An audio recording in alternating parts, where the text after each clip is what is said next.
하나님 말씀 느헤미야 12장 1절에서 21절 말씀입니다.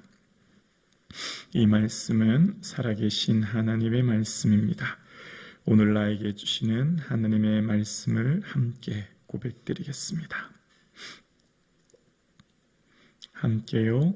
스알디엘의 아들 스룹바벨과 예수아와 함께 돌아온 제사장들과 레위 사람들은 이러하니라. 제사장들은 스라야와 예레미야와 에스라와 아마랴와 말룩과 핫두스와 스가냐와 르흠과 무레못과 이또와 긴느도와 아비야와 미야민과 마다와 빌가와 스마야와 요야립과 요다야와 살루와 아목과 힐기야와 요다야니 이상은 예수와 때 제사장들과 그들의 형제의 지도자들이었느니라. 레위 사람들은 예수아와 빈누이와 감미엘과 세레바와 유다와 mat단야니 이 mat단야는 그의 형제와 함께 찬송하는 일을 맡았고 또 그들의 형제 박부갸와 운노는 직무를 따라 그들의 맞은편에 있으며 예수아는 요야킴을 낳고 요야킴은 엘리야십을 낳고 엘리야십은 요다야를 낳고 요다야는 요나단을 낳고 요나단은 야뚜아를 낳았느니라. 요야킴 시대의 제사장 족장된 자는 스라야 족속에는 무라야요 예레미야 족속에는 하냐야요 에스라 족속에는 무슬람이요 아마랴 족속에는 요호하나니요 말루기 족속에는 요나단이요 스바냐 족속에는 요셉이요 하림 족속에는 아드냐요 무라요 족속에는 헬게요 이또 족속에는 스가랴요 긴느돈 족속에게는 무슬람이요 아비야 족속에게는 시그리요 미야민 곧 모아다 족속에는 빌데요 빌가 족속에게는 삼모아요 스마야 족속에게는 요호나단이요 요야립 족속에는 마뜨네요 요다야 족속에게는 우시요 살레 족속에게는 갈레요 아목 족속에는 에벨이요 힐기야 족속에게는 하샤바요 요야다 족속에는 느다넬이었느니라. 아멘. 나는 보잘것 없고 미약하고 쓸모없는 존재 같으나 내가 주를 향한 작고 보잘것없는 일 하나님이 기억하십니다. 이게 오늘 본문의 핵심입니다. 내가 주를 위해 하는 일이 이게 뭐가 주님의 일에 도움이 되게 될까? 나처럼 하찮고 보잘것없고 내가 하는 이 일이 너무 미약해서 주님 보시기에 정말 아무것도 아닌 것 같은 이 일 하나님 나라에 얼마나 도움이 될까? 아니요. 하나님 나라의 큰 위대한 역사를 이루는 것이요. 하나님의 영혼 속에 기억하는 줄로 믿습니다. 오늘 본문은 1차 포로 기한, 그러니까 지금 느헤미야는 기원 후 444년에 돌아왔기 때문에 3차 포로로 돌아왔죠. 그러니까 그전 92년 전인 기원전 536년에 고레스 칙령으로 인해 돌아왔던 1차 포로민들에 대해서 기록하면서 그때 당시 돌아왔던 제사장 레위인들에 대한 기록을 하고 있습니다. 92년 전 돌아왔던 제사장과 레위인들의 그 이름을 오늘은 우리가 어떻게 이런 사람도 있었나 할 정도로 기록되어 있습니다. 여러분, 우리는 느헤미야 하면 우리 기억에는 느헤미야 딱 한 사람만 기억하지 않습니까? 그러나 오늘 본문에 정말 발음하기도 힘든 수많은 제사장과 레위인이 등장합니다. 오늘 느헤미야는 92년 전에 돌아왔던 그 제사장과 레위인들을 기억하면서 그 사람들의 이름을 다시 한번 기록합니다. 우리가 오늘 이 예루살렘 성벽을 재건하고 이곳에서 돌아와 하나님께 예배할 수 있었던 것, 바로 90여 년 전에 앞선 믿음의 선배들이 먼저 돌아와서 털을 닦았고 그 신앙의 기초 위에 오늘 우리가 이곳에 서 있습니다라고 하는 믿음의 고백일 것입니다.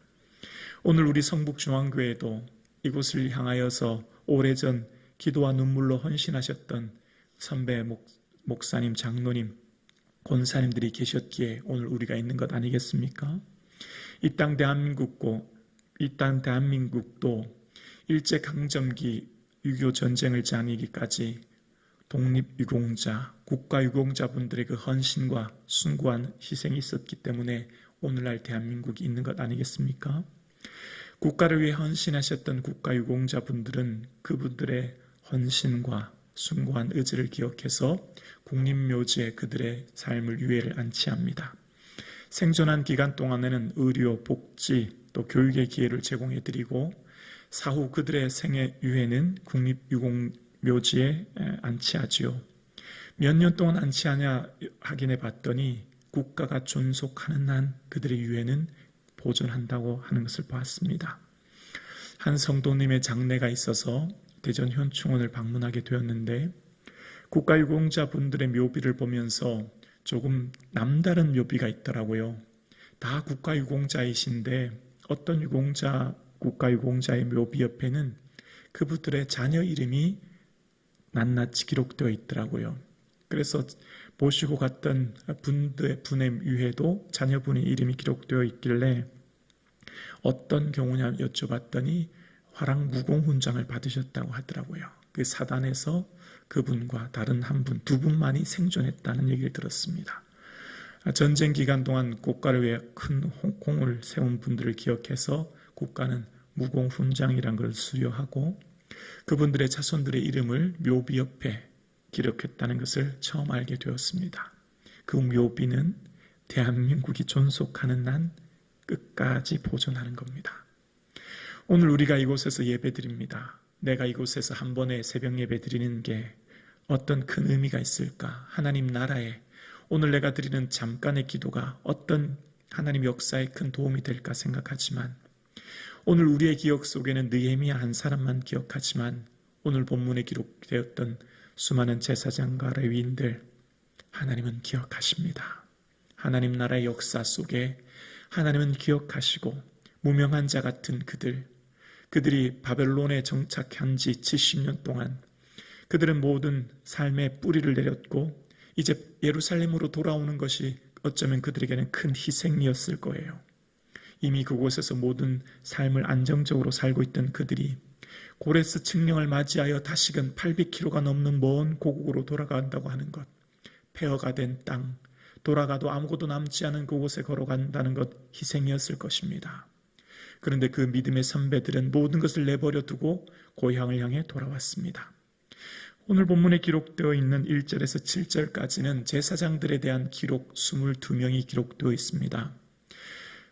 역대상 24장에 보면 제사장은 24반차, 즉 24 가문에 대한 기록이 되어 있고요.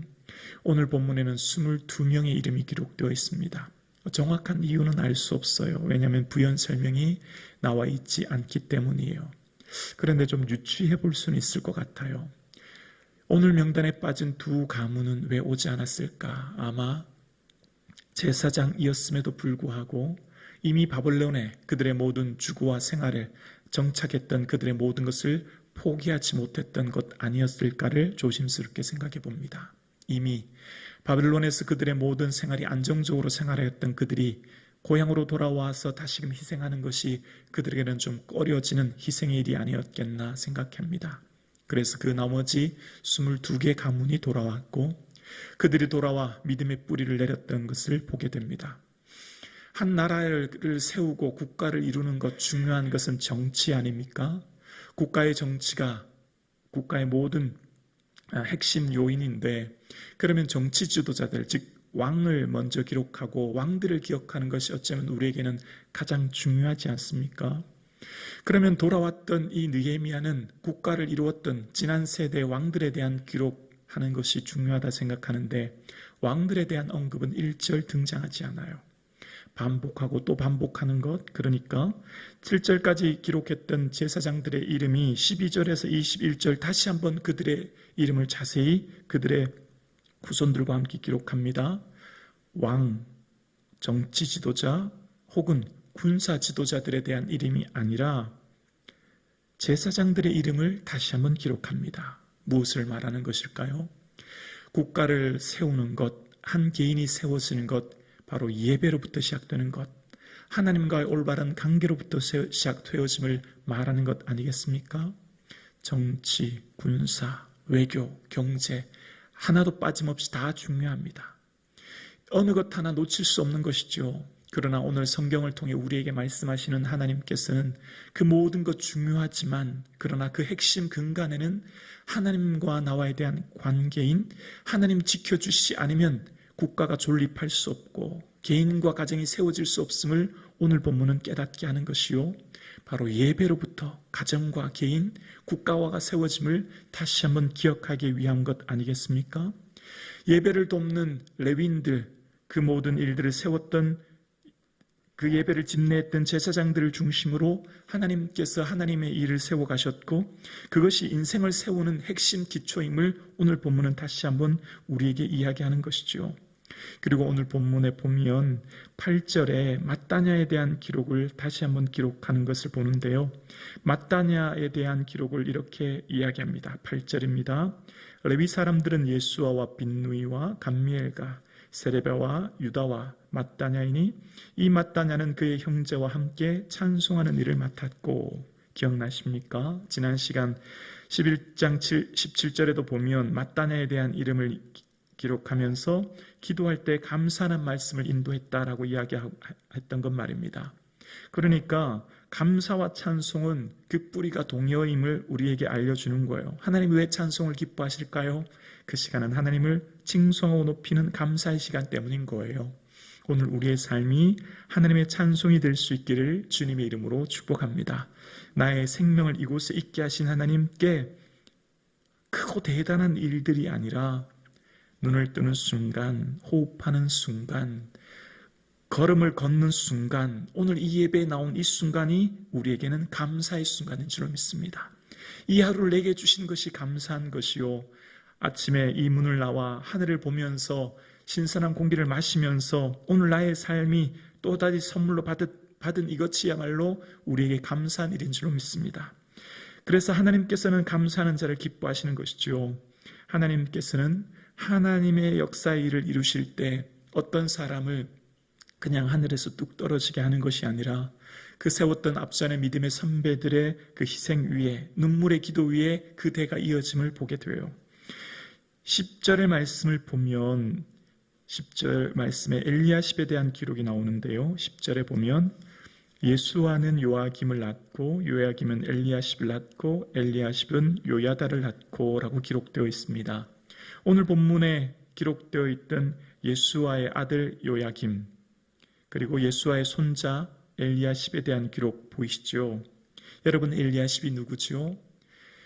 성벽 공사의 첫 번째 느헤미야 3장 1절에 보면 양문을 건축했던 사람이 바로 대제사장 엘리야십, 기억나십니까? 첫 번째 성묵, 시계 반대 방향으로 성문이 건축되어서 다시 양문에 도착할 때까지 첫 공사를 시작했던 사람이 엘리야십입니다. 그러니까 할아버지가 아들 요야김에게 그런 얘기하지 않았을까요? 아들아, 아버지가 바벨론에서 국가를 잃고 운하공사에 동원되어서 바벨론에 앉아서 우리는 시온을 기억하면서 울었다. 마음껏 예배드리지 못하는 아픔, 그리고 마음껏 하나님 앞에 기도하지 못하는 슬픔을 우리는 겪었다. 너의 세대에 다시는 이런 일이 일어나지 않도록 오직 하나님만 경외해라.